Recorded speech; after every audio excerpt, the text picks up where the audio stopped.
tá? Respeitável público, vamos começar agora a falar um pouco sobre a história do circo. Você conhece um pouco de como tudo isso começou? O circo é um espetáculo artístico itinerante que leva cultura onde muitas vezes nem o Estado chega.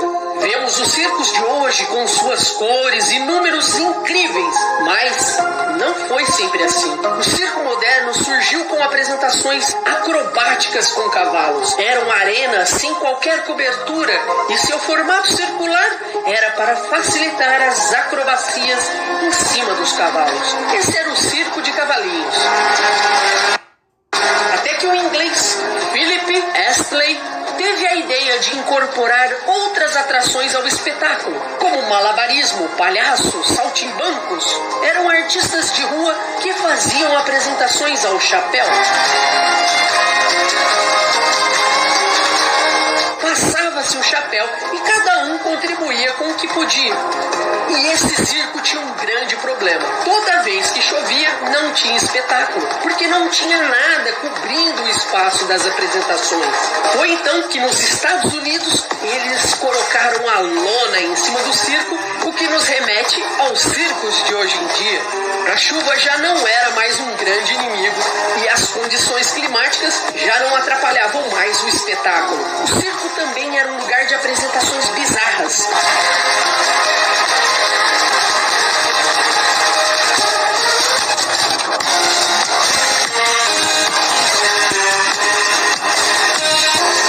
O teatro e apresentações musicais também eram espetáculos apresentados no circo. Afinal, o circo veio antes da televisão e esse era um espaço bem propício para apresentações artísticas.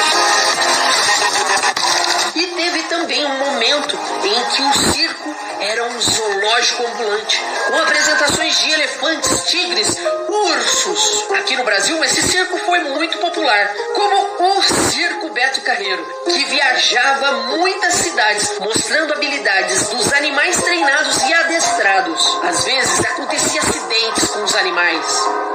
Afinal de contas, ninguém perguntou para o elefante se era essa a vida que ele queria.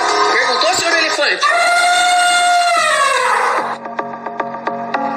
Para proteger os animais, esta prática está proibida no Brasil e o circo precisou se reinventar. Parecia que o circo não ia resistir, mas então apareceu uma outra modalidade de circo, o circo do humano, que buscava apresentações artísticas com grandes habilidades físicas, muitas vezes trazendo ex-ginastas, como é o caso do Circo du Soleil. O circo tradicional, que era uma grande família circense, passada de pais para filhos, de geração para gerações e gerenciados pela própria família, passou a buscar talentos em diversos lugares.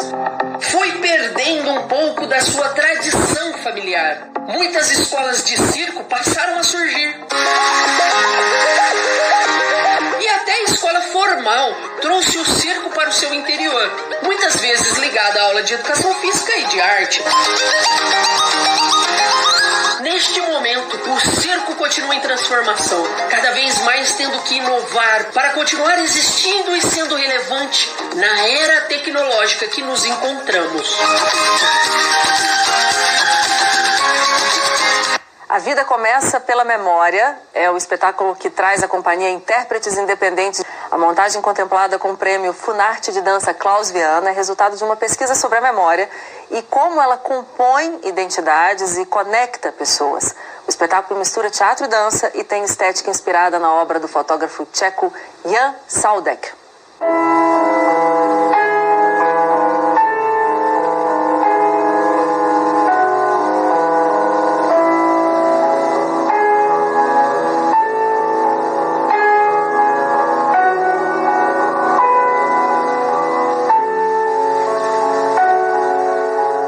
Pensar que a vida começa pela memória vem muito... Eu e Rafaela, nós temos mais de 30 anos, eu mais de 40. Então, E é engraçado que você chega nessa fase da vida, você olha para trás, né? E você não tem muito como desvincular tudo aquilo que você viveu, né? Todas essas experiências e dizer, a partir de agora você está diferente, você está mais íntegro no sentido de integral, né? Você está mais maduro. Então, eu acho que a vida começa pela memória nesse sentido. Você se vale desse conjunto de memórias, né, que você carrega na tua existência, que agora elas são abstrações. E você se vale disso para você continuar caminhando.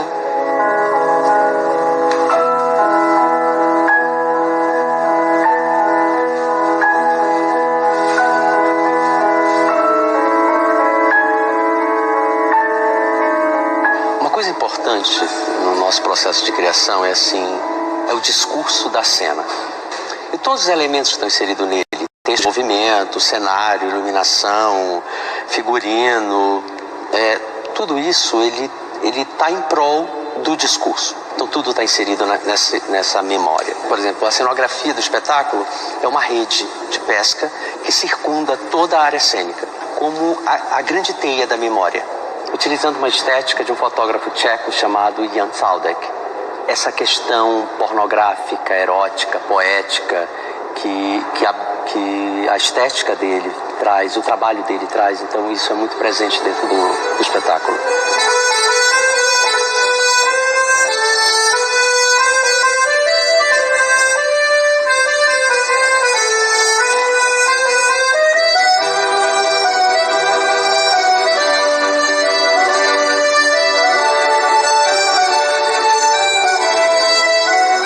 Coreografia é um termo que a gente procura não usar dentro da companhia, porque a companhia ela tem um processo de criação, né, que o Ricardo tem como base, e que para que a gente consiga ter esse diálogo, para que a gente consiga discursar, a gente trabalha com texto de movimento, né? Cada vez menos a gente trabalha com o termo coreografia, embora a gente saiba que coreografia são sequências de movimentos que vão falar alguma coisa, né?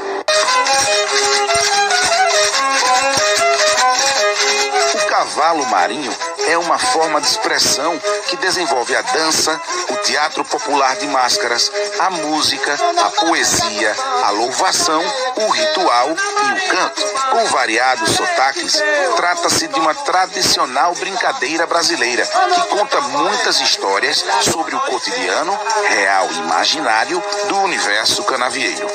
Neste inventário, identificamos 12 grupos ativos localizados na zona da Mata Norte de Pernambuco e na cidade de Pedras de Fogo, na Paraíba.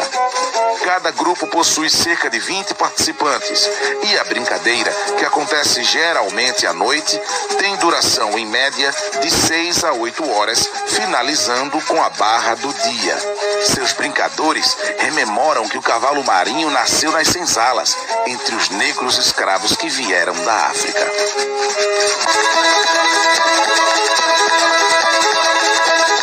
A música do cavalo marinho tem como base o canto, chamado de toada, e duas formações instrumentais: a rabeca, o pandeiro, a bage ou reco e o ganzá, ou o bombo, o ganzá e a rabeca. Este conjunto de músicos denomina-se banco. Seu nome deriva do banco longo de madeira, sem encosto, onde os músicos se posicionam ao iniciar a brincadeira. No banco, a rebeca ou rabeca, além das vozes, é o instrumento melódico no cavalo marinho.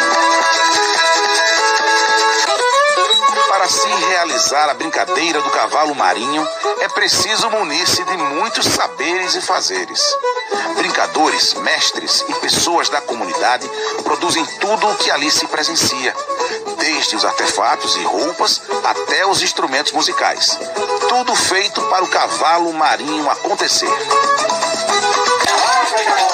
De movimentos rápidos, vigorosos e fortes, as danças do cavalo marinho revelam no corpo do brincador as formas do trabalhador rural, chamadas de trupé, tombo, pisada, carreira, rasteira e tesoura.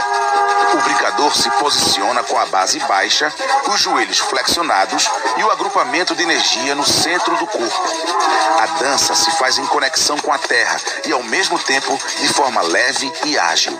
Praticam a dança do magui, ou também chamado de mergulhão, a dança dos arcos, a dança do São Gonçalo, o baile das baianas e a dança de cada figura.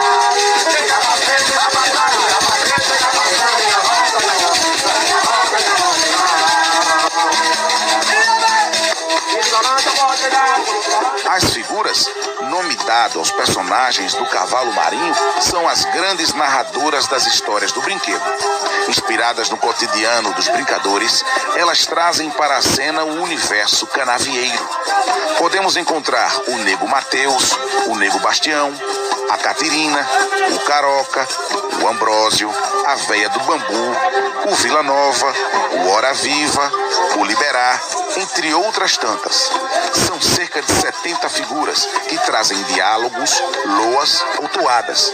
Além destes personagens, o brinquedo apresenta a ema, o cavalo, o boi, entre outros animais também chamados de bichos.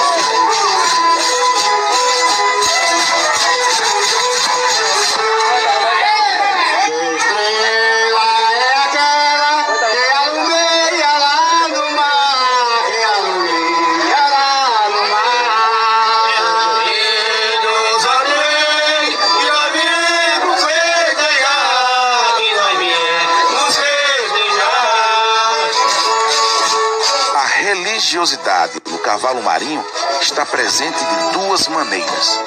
Uma cristã, numa festa que louva o divino Santo Rei do Oriente, e outra na espiritualidade do culto da Jurema Sagrada. O momento da estrela, realizado em todos os brinquedos, simboliza a presença de Jesus Cristo na celebração do ciclo natalino, período tradicional de realização do cavalo marinho. As figuras do caboclo de Arubá e do caboclo de Pena, praticadas em alguns grupos, trazem para o terreiro a Umbanda. O registro do cavalo marinho como patrimônio nacional vem legitimar a memória e a identidade do grupo social em que está inserido. Reconhecido como um bem cultural comum em sua região, vida e arte se misturam em uma infinidade de elementos dentro do brinquedo. Com raízes do passado escravista, o cavalo marinho demanda a preservação de suas características originais, ao mesmo tempo que convive com as transformações trazidas pela avalanche da cultura de massa e pelo contato com a arte espetacular. Hoje, o brinquedo avançou suas fronteiras, já ganhou o Brasil e o mundo. É, de fato, um patrimônio imaterial do povo brasileiro. Um bem cultural comum que precisa cada vez mais ser valorizado para que novas gerações possam, junto dele, se divertir e contemplar uma singular forma de viver a arte e de reinventar a vida.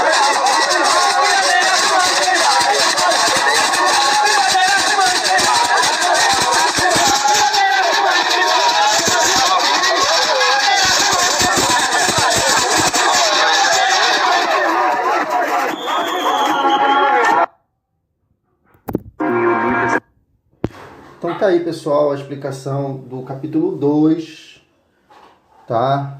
Do livro de artes, tá? Então, vamos lá para as questões. As questões estão também no livro. Então, vocês vão copiar as questões do livro no caderno. São as seguintes páginas. Lembrem que vocês têm que colocar o nome de vocês, a turma de vocês e o turno e entregar essa atividade na escola. Vamos lá. Você vai fazer a atividade da página 35, a questão de 1 a 5. Então, é a questão 1, 2, 3, 4, 5. A página 47. Você vai ler a página 47. Lá embaixo tem uma pergunta que você vai responder. Mas para isso você tem que ler a página. Página 54, das questões de 1 a 4. Então, é a questão 1, 2, 3 e 4 que você vai ter que responder. E a página 55, tem uma questão lá que você também tem que responder. Então, são essas as atividades que vocês têm para fazer no caderno. Vocês vão depois arrancar essas páginas, levar na escola e entregar lá para a coordenação, para que a gente possa corrigir e depois dar nota, tá bom? Então é isso aí. Vamos lá, vamos trabalhar, vamos fazer atividade. Valeu!